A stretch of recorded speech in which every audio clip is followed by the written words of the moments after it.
하나님 주시는 말씀은 마가복음 1장 16절로 20절 말씀입니다. 마가복음 1장 16절로 20절의 말씀입니다.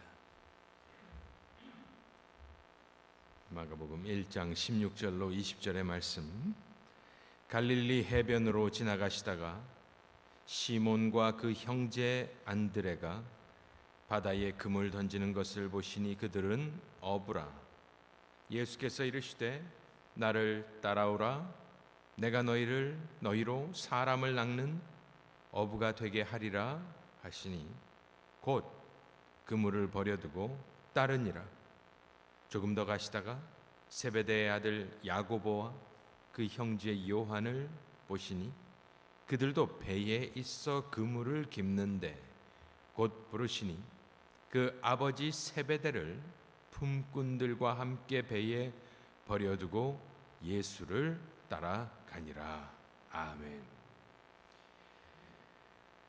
저희가 지금 고난주간을 걸어가면서 어제부터 제가 이번 일주일 동안 드리고 싶은 말씀은 예수님의 고난은 당신의 마지막 고난주간 1주간 예루살렘 입성 후에 있었던 일만 지칭할 뿐만이 아니라 그의 삶 전체가 고난의 연속이었다라는 말씀을 드리고 싶은 것입니다. 왜냐하면 예수님의 십자가 고통만을 생각하면 우리가 공감하기가 쉽지 않습니다. 물론 우리 죄를 위하여 돌아가셨지만 그 예수는 33년을 인생이 겪는 모든 풍파를 겪으시며 살아가셨고 죄는 없으셨지만 그리하여 하늘에 계신 우리 대제사장이신 예수님은 저와 여러분이 일상에서 겪는 모든 유혹과 고난과 이 모든 것을 그는 공감하시고 우리를 위해 중보해 주실 수 있는 우리의 구세주가 되신다는 말씀을 드리고 싶은 것입니다.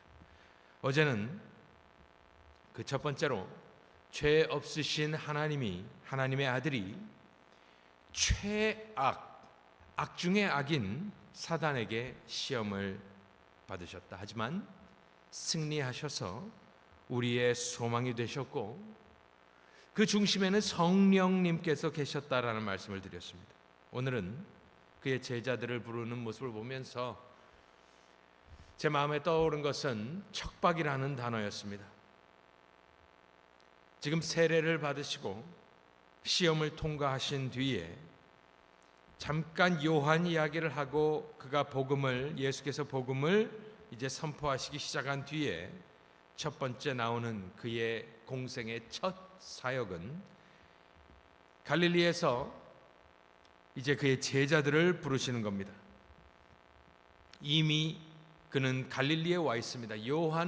그래서 이 마가는 예루살렘에 있었던 이런저런 일들을 다 스킵하고 나서 곧바로 예수님을 갈릴리에서 시작하는 것으로 나옵니다. 9절에 그때 예수께서 갈릴리 나사렛으로부터 와서 요단에서 세례를 받으시고 14절에 요한이 잡힌 후 예수께서 갈릴리에 오셔서 하나님의 복음을 전파하였다. 그리고 오늘은 갈릴리 해변으로 지나가셨다 되어 있습니다. 그래서 마가는 예수님의 본거지를 지금 갈릴리로 정해놓고 거기서 와서 또 돌아가셔서 이렇게 되는 것입니다. 예수님께서 제자들을 부르시는데 예수님 지금 어디서 활동을 하고 계신가? 갈릴리 해변에서 너무나 어떻게 보면 척박한 땅에서 하나님의 아들의 사역이라고 부르기에도 민망할 정도로 참으로 기가 막히게 어부들을 부르시고 있는 장면인 것입니다. 우리는 이것이 너무나 익숙하니까 그냥 그랬나 보다 하고 지나가지만 그것이 아니란 말씀입니다. 마가복음 1장 1절은 위대하게 시작을 합니다. 하나님의 아들 예수 그리스도의 복음의 시작이라.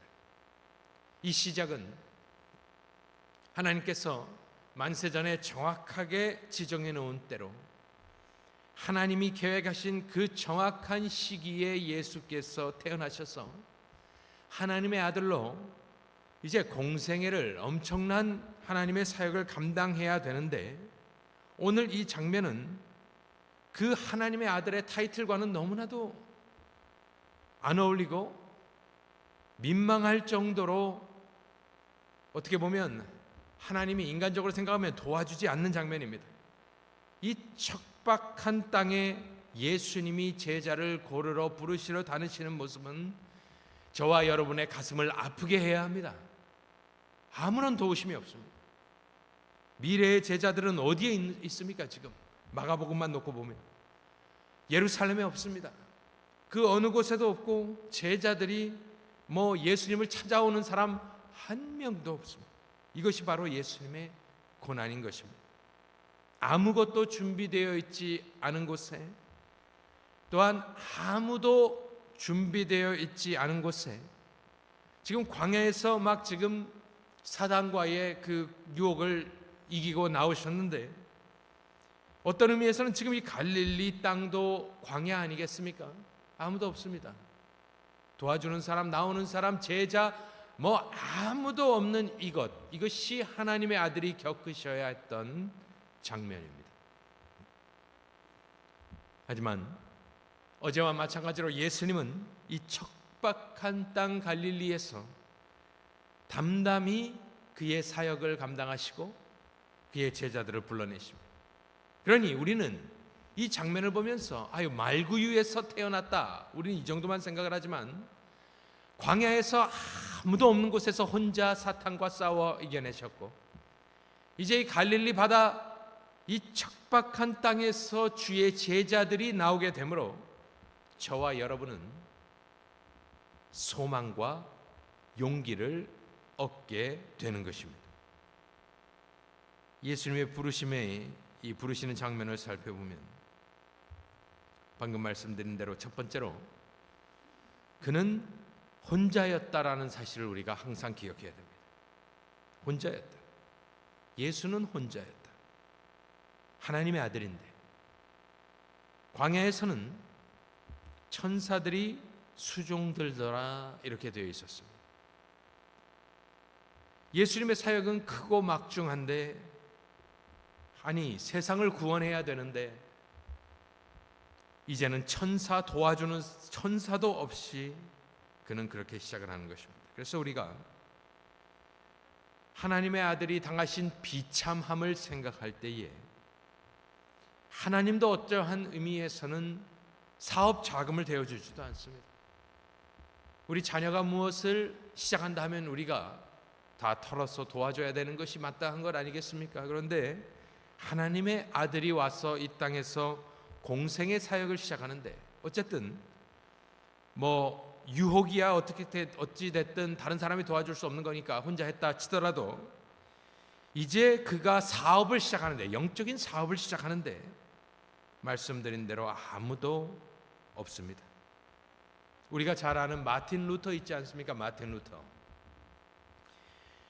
루터가 종교개혁을 어쨌든 처음 이렇게 공개적으로 시작한 사람 중에 하나입니다. 마틴 루터라는 사람이 그 종교개혁을 시작하고 살아남을 수 있었던 이유가 있습니다. 그것은 그의 뒤에 후견자가 있었습니다. 그의 이름은 아시는 분은 아시겠지만 프레드릭이라는 왕이었습니다. 어떻게 보면 봉건 왕같이 섹서니 지방을 다스리는 왕이었는데, 이 마틴 루터라는 이 교수 겸 이 멍크가 95개 반박만을 시작하고 나서 교황 레오가 뭐라고 그러냐면은, 너는 우리 그 가톨릭 교회에 속한 자니까 이탈리아로 와서, 로마로 와서 심판을 받으라라고 이야기를 합니다. 호송을 이제 이야기하면서 로마로 오라고 명령을 합니다. 그러니까 일개 수사였던 마틴 루터는 가야 됩니다.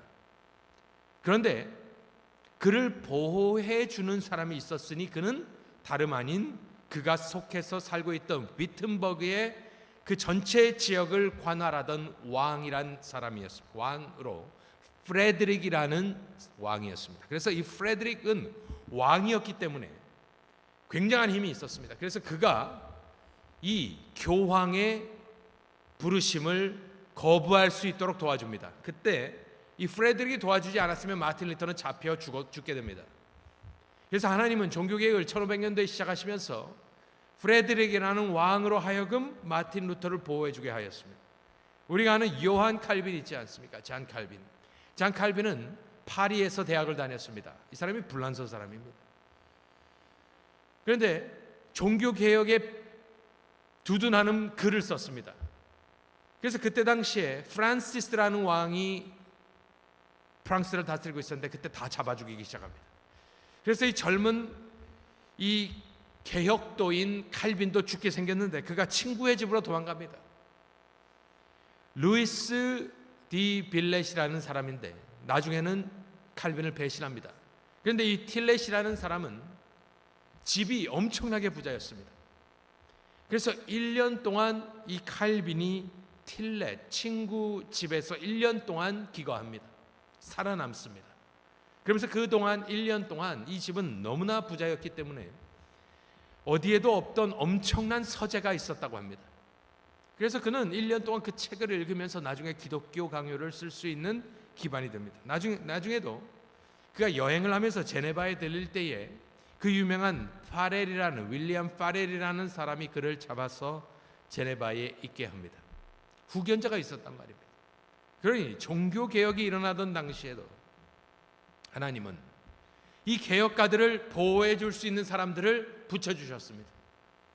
그런데 지금 우리가 보는 이 예수는, 하나님의 아들은 그 어떤 후견자도 없습니다. 아무도 없습니다. 그를 도와주는 사람, 부자, 후견자, 왕은커녕 아무도 없이 그는 혼자 걸어가는 모습을 우리가 기억할 때에 갈릴리 바닷가를 홀로 걸어가시던 예수를 생각할 때에 우리가 삶과 사역에 나는 철저히 혼자라고 생각될 때에 우리는 이 예수 그리스도를 기억하실 수 있기를 바랍니다. 당신의 주님은 이해하실 수 있습니다. 겪어봤으니까요. 그렇지만 혼자라는 사실이 하나님의 아들이 버림을 받은 것은 아니지 않습니까? 마찬가지로 아무도 내 사역과 삶을 이해 못한다 하더라도, 나를 도와주는 이가 없다 하더라도 하나님께서는 나를 버린 것은 아니란 사실을 기억하고 인내해야 됩니다. 두 번째로, 갈릴리 해변으로 지나가시다가 그들을 부르셨습니다. 이 사실을 보면서 그가 직접 찾아 나서셨다라는 것을 우리가 기억할 때에 예수님은 그 마음 가운데 원망이 없었던 것 같습니다. 그가 세례받을 때에 하늘로부터 하나님 아버지가 너는 내 사랑하는 아들이라 내가 너를 기뻐하노라 이 말씀을 하셨습니다. 그리고 나서 성령이 강림하시고 나서 이제 우리가 어제 본 대로 시험을 받으셨는데 성령한테 네가 나를 감히 사탄 앞으로 끌어왔다고 화내지 않으셨습니다. 또 오늘도 하나님 아버지께서 나를 기뻐하신다 얘기해놓고 나를 홀로 두셨다 원망하지 않았습니다. 그저 그는 그의 사역을 묵묵히 불평불만 없이 혼자서 지금 감당하고 계십니다. 여러분들이 교회나 이런 곳에 사역을 해보시면 이것이 얼마나 힘든 것인지 여러분들 알고 있습니다. 도와주는 사람이 없을 때 우리가 시험에 듭니다. 그런데 원망이 생기는 순간 사역은 어떻게 보면 끝난 거나 다름없습니다. 원망하는 순간, 내 마음에 원망과 불평이 드는 순간 그 사역을 어떻게 감당하겠습니까? 예수님을 기억해야 됩니다. 예수님은 원망하지 않고 그저 혼자 갈릴리 바닷가를 나가셨던 것입니다. 원망하면 성령이 역사하지 않습니다. 예수님 혼자 그렇게 찾아 나서신 뒤에 자신이 있던 지역에서 자신이 직접 발품을 팔아서 직접 제자들을 찾아 나섰습니다. 왜요? 아무도 찾아오지 않으니까. 아무도 나한테 오지 않는다 원망하며 포기하지 않았습니다. 포기할 수 있었지만 포기하지 않았습니다. 특별히 또 내가 지금 자라게 된 지역을 원망하지 않았습니다. 지역을 원망하지 않았습니다. 그는 가난한 부모 밑에서 태어났습니다. 그가 예루살렘에서 태어났지만 자란 곳은 나사렛입니다. 왜 나사렛으로 갔을까? 여러 가지 생각할 수 있겠지만 어쨌든 그곳에서 예수께서 나사렛에서 자라시면서 나사렛은 부자 동네는 아니었고 지금 가버나움 이쪽에서 갈릴리 지역에서 그가 베이스로 두고 이 사역을 감당하실 때에 그는 왜 나를 예루살렘에서 태어나지 않게 하였느냐 원망하지 않고 또 내가 지금 공생의 사역을 시작하는데 왜 나를 이런 시골 갈릴리 해변가 지역에다 나를 갖다 놨느냐, 아니 내가 이 갈릴리 지역에서 어떻게 세상을 바꾸어 놓을 인재를 찾겠느냐 원망하지 않았습니다.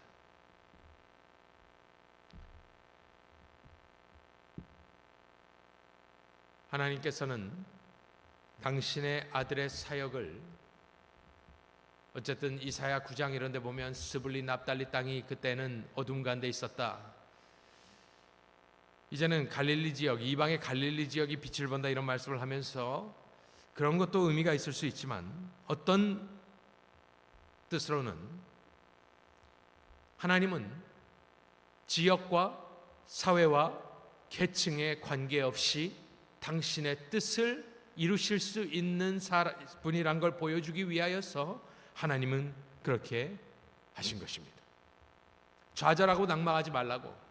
너희들이 속해 있는 너희 출생, 너희가 어디서 태어나고 어느 지역에서 태어나고 누구 부모 밑에서 태어나고 어디에 있든지 상관없이 하나님의 아들도 혼자서 터벅터벅 그 땅을 걸어가면서 불러내시고 갈릴리 지역 해변가에서 부르신 것을 보면서 하나님의 뜻은 원망불평할 필요 없이 하나님의 부르심은 이루어지고 말고 하나님의 나라는 그 뜻은 이루어지고 말 것이라는 것을 보여주기 위해서 그렇게 하신 것입니다. 청도가 어디입니까? 청도. 칭따오.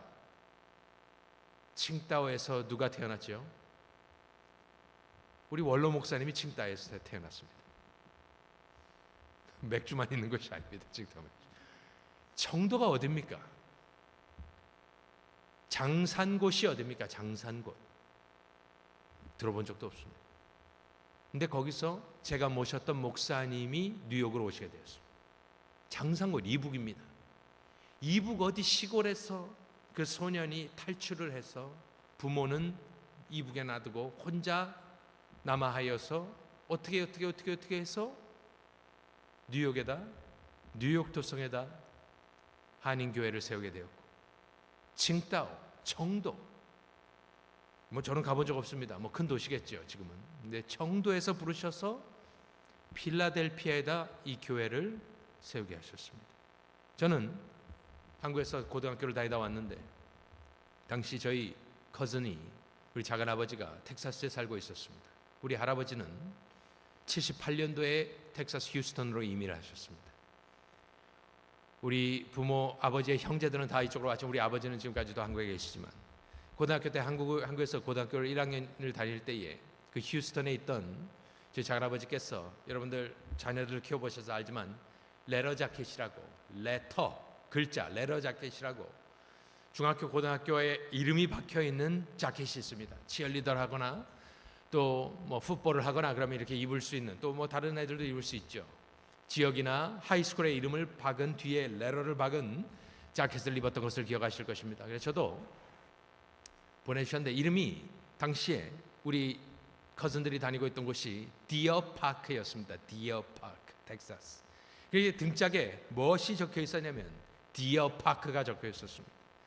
그랬더니 우리 고등학교 한국에 1학년 담임이 그걸 딱 보다 그때는 그런 것이 없었기 때문에 좀 번쩍번쩍하는 거였는데 저한테 애들이 많은 곳에서 야 너는 사슴농장에 취직했느냐 이렇게 이야기를 했습니다. 죄송합니다. 무식하니까 선생님이 얼마나 사람들 앞에서 민망을 주는지 아직까지도 기억이 나요. 너는 사슴 농장에 취직하고 그런 걸 입고 다니느냐? 이렇게 이야기를 했어요.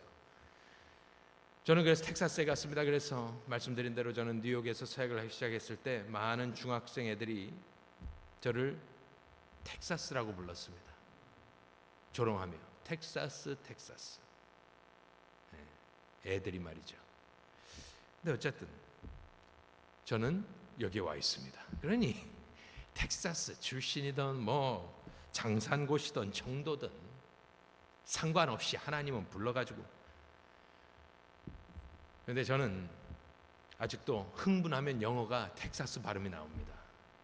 한국 사람들은 잘 모르지만 2세들은 다 알아듣고 미국 사람들은 다 알아듣습니다. 하나님은 상관하지 않습니다. 예수님께서 그들을 부르시던 장면을 보니까 다시 보시면 16절 19절을 보시면 우리는 어부를 불렀다고 생각을 하는데, 가만히 보면 갈릴리 해변으로 지나가시다가 걸어갔다는 말입니다. 말 탔다는 말이 아니라 걸어갔다는 말입니다. 시몬과 그 형제 안드레가 바다에 뭐라고 합니까? 금을 던지는 것을 봤다 합니다. 현장에서 그냥 배 앞에 서 있는 것이 아니라 금을 던지는 장면을 보시고 그들은 어부라 부르십니다. 19절에도 그들도 배에 있어 배 위에서 그물을 깁고 있는데, 그물을 막 이렇게 만지고 있는데 부르십니다. 그러니까 삶의 현장에서 부르셨다는 말입니다. 하나님께 쓰임받는 사람의 특징으로 우리가 잠깐 포커스를 예수님의 고난에서 우리에게로 돌려본다면은, 예수님은 그냥 시몬, 안드레, 야고보, 요한을 보셨다 하지 않고 현장에서 열심으로 열정적으로 땀을 흘리면서 일하는 사람들을 그 자리에서 불러내셨습니다. 그래서 예수님, 하나님이 쓰시는 장면에 특별한 것은 없지만 어쨌든 그 하나의 원칙이라고 할 거예요. 예수님은, 하나님은 레이지한 사람 쓰지 않습니다. 그것은 진리입니다. 레이지한 사람 절대 쓰지 않습니다. 삶의 현장에서 구슬땀을 흘리며 일하는 사람들, 특별히 이 사람들은 어떤 의미에서 블루칼라 아니겠습니까? 육체 노동하던 사람들을 한 곳에서 4명을 불렀습니다. 12제자 중에 4명이나 불러냈습니다. 그냥 1명 정도 불러서 너는 하위 계층, 중산층, 고위 계층 이렇게 적당히 섞어가지고 부른 것도 아니고 그냥 확 불러내셨습니다. 그러니 하나님은, 예수님은 부끄럽지 않은 겁니다. 육체 노동하던 사람들 부끄럽지 않은 겁니다. 같은 직업을 가진 사람, 같은 지역 출신, 같은 갈릴리 사투리 쓰던 사람들 다 불러낸 겁니다. 아주 어려운 계층은 아니었다라고 보는 것은 어쨌든 배도 있고 하이어된 사람들 보니까 있고 자영업을 하는 사람들이었지만, 어쨌든 또 이 부르심을 받은 사람의 특징은 뭐냐? 18절 20절을 보니까 똑같이 반복되는데, 이 4명은 곧 버려두고 따르니라, 이것이 반복됩니다. 곧이란 것은 즉시. 다른 복음서에 보면 조금 예수님께서 이들을 이미 알고 있었던 부분도 있었습니다. 특별히 요한복음 같은 데를 보면 말이죠. 그런데 어쨌든지 그들은 즉시 버려두고 따르니라. 즉시 버려두고 따르니라. 2번이나 즉시 버려두고 따르니라. 그러면 내 직업을 포기하란 말인가? 그럴 수도 있죠. 그럴 수도 있죠. 그것이 아니란 것을 굳이 이야기할 필요 없습니다. 하나님이 부르실 때 부름에 따라, 부름의 목적에 따라 누구는 목사가 되고 선교사가 될 때는 다 버려야 됩니다. 그걸 아니라고 주석들을 보면 다 이것은 아니다, 그냥 이것을 톤 다운 하는데 그것이 아닙니다. 하나님이 부르시면 나이에 상관없이, 상황에 상관없이 다 버려두고 가는 겁니다. 그거 아니라고 하지 마십시오. 하지만 그럴 수 없는 상황에 있는 사람들이라면 무엇을 이 말씀으로 보며 우리가 통회 잡아가며 주께 나아가야 하느냐? 이것은 적극적인 신앙이고 희생하는 신앙 아니겠습니까? 다 버릴 수 없지만 어쨌든 포기해야 됩니다. 포기해야 되고 다 할 수 없기 때문에 희생 없이 세워지는 교회는 없는데, 참 그런 사람들을 통해서 교회가 세워지는 것을 볼 때에 감사하고, 우리도 하나님이 부르실 때에 이렇게 즉각 순종하실 수 있기를 바랍니다. 이것이 돼야 교회가 지속되고, 이것이 돼야 또 다음 세대의 소망이 있는 것 아니겠습니까? 그의 부르심을 보면은 나를 따라오라 강하게 명령하십니다. 또 예수님은 이 자리에서 복을 이야기하지 않습니다. 지난주에 말씀드린 대로 네가 나를 따라올 때에 무엇을 주겠다라고 어쨌든 지금은 이야기하지 않습니다. 또 이 부르시는 장면을 보면 내가 너희로 사람을 낚는 어부가 되게 하리라 이렇게 말씀하시는데, 되게 하리라 이 말씀은 미래입니다. 미래 시제로서 그 말씀은 예수님은 부르셔서 만들어서 빚어서 완성시켜 사용하신다. 그러니 예수님은 하나님의 아들로서 준비된 사람은 아무도 없습니다. 이 제자들이 언제 변화받습니까? 나 마지막에 오순절 때 변화받지 않습니까? 그러니까 예수님은 이 땅에서 제자들을 부르셨지만 하나는 배신하고 나머지를 통해서 이득 본 거 하나도 없습니다. 끝까지 십자가에 달려있을 때 다 도망가고 요한만 남아있고, 이 제자들이요 예수님을 마지막에 영화롭게 해드리지 못했습니다. 그러니까 예수님은 돌아가시기 직전까지도 완성된 제자들의 모습을 보지 못하시고 마지막까지 참으시고 돌아가시고 부활하시고요. 십자가에서 야 이 녀석들아 다 너희들이 나를 배신하고 도망갔다 통회하지 않았습니다. 그러니 이 예수님의 부르심은 정말 끝까지 인내하시고 참으시고 당신이 이 땅에 있는 동안엔 이들이 변화받는 장면을 보지 못했다라는 것, 그리고 이들의 부르심에는 사람을 낚는 어부가 되게 하셨다라는 것, 그것이 바로 예수님께서 부르시는 것입니다. 사람을 낚는 아무개. 오늘 우리가 직업도 다르고 여러 가지 상황도 다르지만 이 귀하신 부르심에 응답하시는 우리 귀한 성도님들 다 되시기를 축원합니다. 이 4명으로 시작된 이 제자들의 끝은 어떻게 되었나요? 갈릴리에서 해변가를 터벅터벅 걸어 다니시면서 너 지금 4명을 부르셨습니다.